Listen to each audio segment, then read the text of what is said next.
Tanujas complete family stroll near Mohol Cinema, Baharampur, Mushirabad. শামশেরগঞ্জে আগ্নেয়াস্ত্র সহ বাবা ছেলে গ্রেপ্তার। সোমবার গভীর রাতে শামশেরগঞ্জ থানার প্রতাপগঞ্জ উত্তরপাড়া এলাকা থেকে নিজের বাড়ি থেকে গ্রেপ্তার করা হয় তাদের। পুলিশ জানিয়েছে, বছর 52-র ধৃত বাবার নাম আনারুল ইসলাম এবং বছর 28-এর ছেলের নাম টিঙ্কু শেখ। উভয়ের বাড়ি প্রতাপগঞ্জ উত্তরপাড়া। পেশায় ফল বিক্রেতা। ধৃতদের কাছ থেকে একটি 7mm পিস্তল ও একটি দেশীয় পিস্তল বাজেয়াপ্ত করা হয়েছে। পাশাপাশি লোহার অস্ত্র ভোজালি বাজেয়াপ্ত করেছে পুলিশ। ধৃতদের জঙ্গিপুর আদালতে পাঠানো হয় পুলিশি হেফাজতের আবেদন জানিয়ে।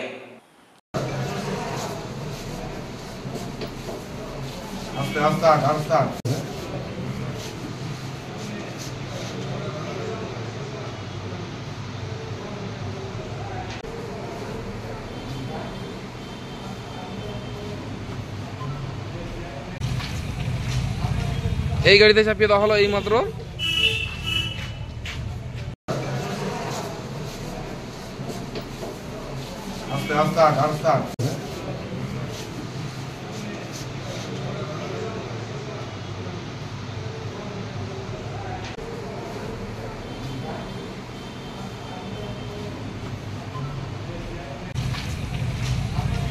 এই গাড়িতে চাপিয়ে দেওয়া হলো এইমাত্র।